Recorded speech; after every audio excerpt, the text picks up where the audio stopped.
Hey Friendo, Steve here. Welcome back to the Friendoville channel. Today we're going to talk about Star Wars: The Rise of Skywalker. I actually saw it opening weekend. I know it's been a while. I actually recorded a review of this on my iPhone, and it sucked. I'm here to talk about which one is this? Like the image quality just sucked. So, like you'd think that these things they're so expensive. You think, anyways. So, Star Wars: The Rise of Skywalker. I put a poll out saying, hey, what do you want me to review in this one overwhelmingly? So, it's been a couple weeks now since it's come out. Maybe even been a couple months. It came out in December, so it's been about a month.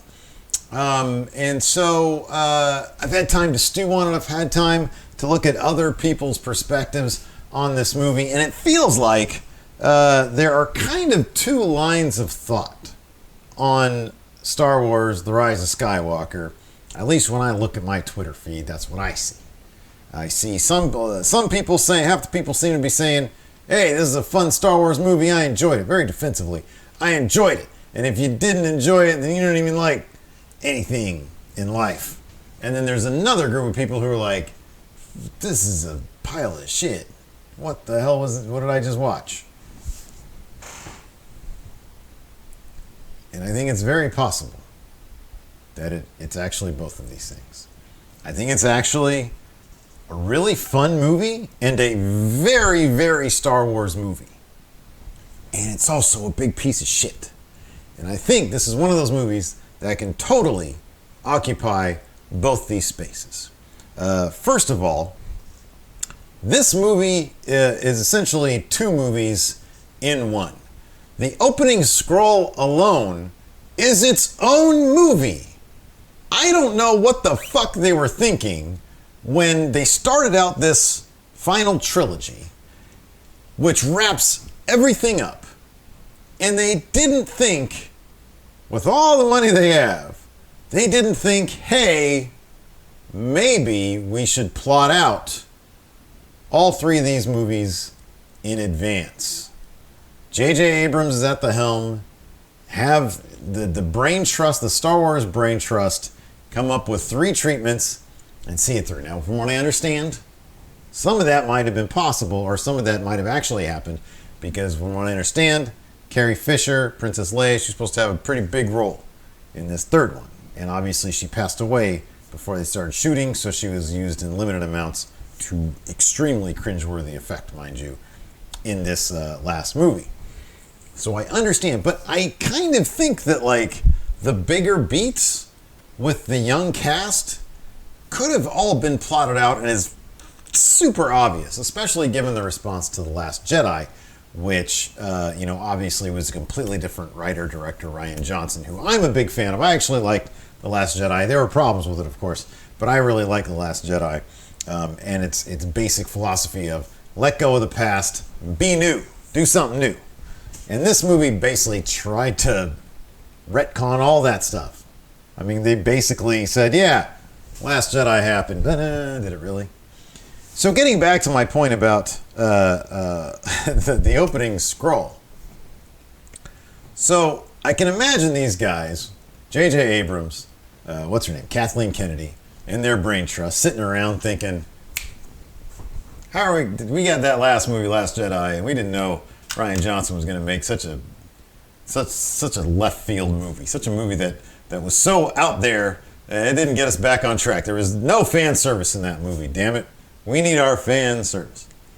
And so he said, well, what if we do a second movie, but we limit it to essentially the span of like 3 tweets, which is about the amount of time they gave to the amount of letters and words they gave to the opening scroll. All that shit about Palpatine, he's coming back.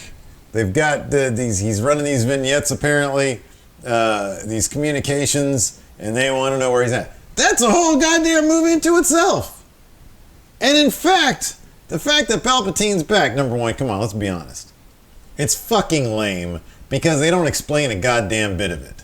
If they had plotted this shit out in the first place, that shit would have been at least hinted at in the first movie. That's why the Palpatine reveal is such an eye roller. It's like, wait, what? She's a Palpatine? What the fuck? What? Where'd you get that from? Like, he had kids and they were totally normal, but like she's got his powers? That, come on, man, be honest with yourself. That don't make any sense. So that was the first big fucking problem with the movie, is that at the very beginning they had a whole other movie in the opening scroll, which could be forgiven, but when it's the emotional payoff, the central conflict driving the lead character, Palpatine, is Rey's grandfather, when that's the thing that's driving the movie, you need some build to it. They barely know who these like people that came before them are. They barely know anything about Luke, Han, all those people. How is she supposed to know who the fuck the Emperor is? Or even if she does know, he's such an abstract thing that happened 20 years ago. You feel me? Anyways. So that's a big problem with the movie. But you can kind of maybe you can get past that because, let's see here. Yeah, I got that. I got my notes right here. Shit that didn't make sense about this movie. So there's that. But, okay. Let's say they made a whole other movie where the Palpatine stuff was totally explained. How physically did he get all those ships? Like, it's one thing for you to scroll a movie, to make a movie out of the scroll. Where did he get all those ships from? There's like hundreds of Star Destroyers in the sky, and he just like had them? Like, how that doesn't make any sense. The movie was really dense too. And what I mean is they just pack a lot into the movie. I mean, essentially, if you want to think about it, this movie's probably like 3 movies in one because they pack so much shit in there. You got the scroll, which is one movie, and then you got the actual movie itself, which is basically 2 movies in one. Whatever. It's a dense movie. They had a lot of ground to cover to get where they wanted to go. That's fine. But to get to point A to B to C to D, they had to throw a lot of really convenient story beats there. I just have a couple written down here. General Hux being the spy. Really? Like, all the three of the main characters are on the verge of like getting executed, and then that was not a surprise at all because they had to book themselves out of that. He ends up shooting him, and he's like, "Oh, I'm the spy," just because he wanted Kylo Ren not to succeed. I mean, dude, come on. That's an eye roll. That was an eye roll moment. Zori Bliss, who really served zero purpose in that movie beyond giving what's his name, Poe, that little trinket thing that got them onto the Star Destroyer. They could have written that a million ways, but like they made that out to be a big deal. So she was just sort of, there was no point to her whatsoever beyond that really convoluted thing. Hey, I happen to have this little piece of technology that'll get you through. Good thing you came here and I found you, right? Anyway. So, yeah, there's all sorts of shit that didn't make sense. There was a bunch of shit that was just straight up cringe. For example, this is the big one. This is the big one. And I've seen a lot of people talk about this, and I thought this when I saw it. When Rey kissed Ben Solo, Kylo Ren at the end, that didn't even make any sense. Emotionally, that made less than 0 sense. It didn't make any sense. I mean, I'm not sure if y'all out there have been like in like romantic relationships. I'm sure plenty of you have. We all have, right?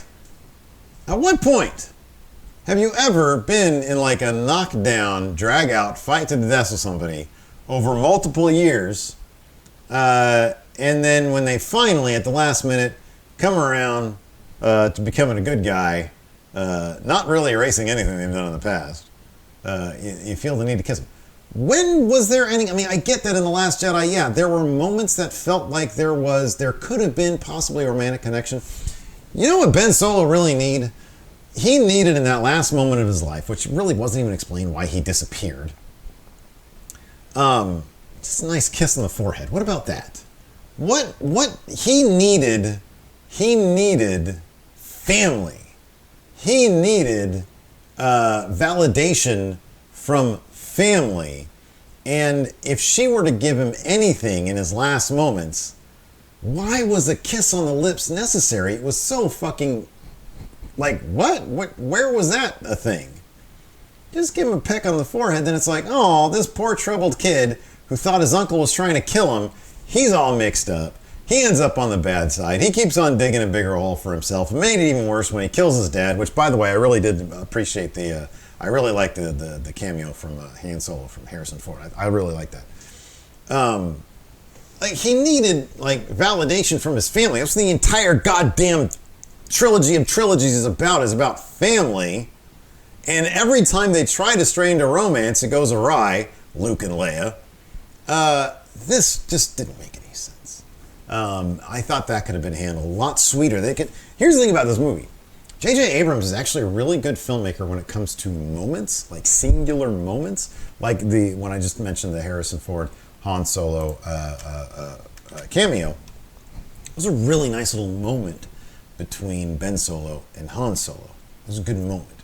There are all sorts of good moments in this movie. There's that one moment when Rey at the end, she's looking up at the sky or whatever, and there's the battle going on and shit, and then she starts hearing all the Jedis. That was a really good moment. He's really good at moments, and that's actually the one thing that saves this movie in terms of it being watchable or unwatchable. The bottom line is, it's actually a really fun movie. Like, you can sort of even ignore a lot of the stupider, sillier, cringy plot moments, and some of the stuff like Princess Leia, like, you probably just should have killed her off in the opening scroll. Like, I get that was one plot beat where she reached out to Ben Solo through the Force or whatever. And then she died. But the bits with her were so just over the top. If you didn't know that Carrie Fisher died, and you didn't know that they used footage from, like, the other movies, if you didn't know that stuff, you would still be really confused by her presence in this movie. Because it is so, like, it seemed like they only shot maybe, like, 5 lines of dialogue that hadn't been used in the previous movies that they were then able to insert into this movie, because it was all so shoehorned in. It was really cringe. They just put her in the opening scroll. Have the first scene in the movie be her memorial. Something like that. I don't know. That was stupid. Anyways, let me do some positive stuff. Man, the movie looked great. It looked, visually speaking, that was one of my main problems with The Last Jedi, is that there were certain elements that looked really, really good, like stylistically. Rian Johnson's a really cool stylistic director. But J.J. Abrams knows how to do scope. He knows how to do big. He knows how to do space adventure. He knows how to do that really well. And so the movie looks gorgeous. It looks absolutely beautiful. And it feels like a Star Wars movie. It feels like they go from location to location to location. And I'm confused the entire way because, why they're going from one place to another place to another place. I just have to go along with it because half the time it doesn't, they'll sort of, we got to go to this place. Why? Because blah, blah, blah, blah, and then they just go. That being said, I like when Star Wars movies, I think it's enhanced by getting to see all these different locations. So I thought the movie looked really great. And it was a fun movie. There, like all the, it was a very Star Wars movie. And let's face it, the Star Wars franchise does not have a great track record in terms of quality films. If you look back, yes, the first Star Wars movie was groundbreaking. Go back and look at it now. A lot of the dialogue is very cringy. The performances are obviously beyond, they get by in their charisma, not necessarily the direction. George Lucas is not a good director. Which is crazy because American Graffiti is a really good movie.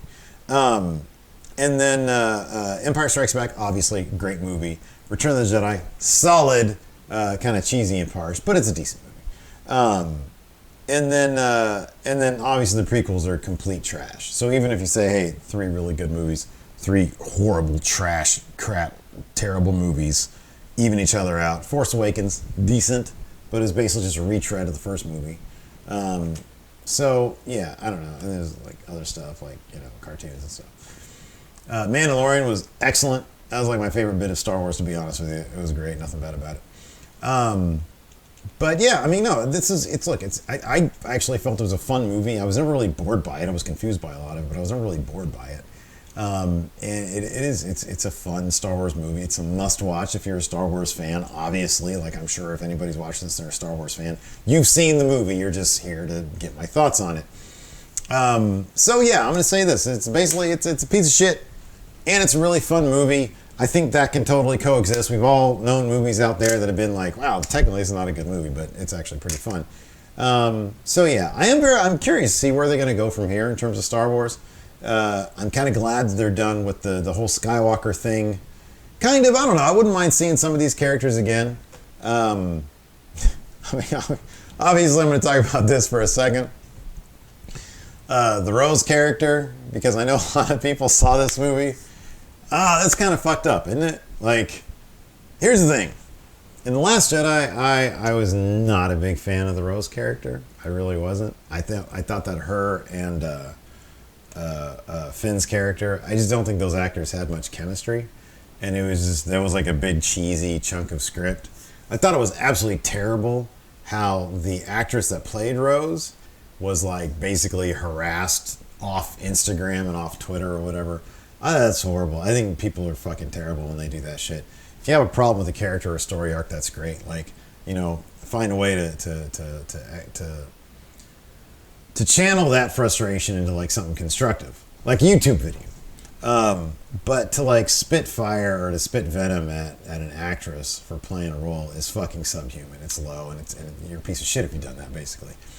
So I don't like saying that I didn't like the Rose character because I feel like it validates that kind of behavior, even though I really didn't like the Rose character. I didn't like that whole arc in The Last Jedi. That being said, I thought it was shitty for J.J. Abrams to basically say, oh, all those mouth breathers, none of them liked her, so we're just going to retcon her basically the fuck out of it. And it's not even that they wrote her out. They sidelined her, made her like 12th man on the bench, and what was it? They had Finn just sort of give her a pat on the shoulder and say, okay, bud, we'll see you later. That's fucked up, man. That is so humiliating. That's really bad. And I just feel like it's low. So that I thought it was catering to the lowest common denominator. That's what that was. So yeah, I mean, I thought there was a classier way you could have handled the Rose character, given her more of a heroic role off camera somewhere, instead of like just sort of giving her a public humiliation, because that's what it was, let's be honest. Anyways, those are my thoughts on Star Wars Rise of the Skywalker. Fun flick, sure. Piece of shit, absolutely. Let me know your guys' thoughts in the comments below. Please be respectful. Hey, check it out. Also, I've got a new shop open. It's a Teespring shop. The link is in the description. We've got the Four Lights shirt is the very first thing there. If you're into the Four Lights podcast, check that out. Also, mfshophere.com is my other shop. It's where I sell like my comics, my posters, some art stuff. So check that out as well. Got some good deals there. Thanks everybody for watching. I do appreciate it. Be sure to hit that sub button. Let's hit that like button, man, and share it with your friends. And yeah, I hope to do a lot more stuff here on the Friendoville channel till next time. We'll talk to you guys later.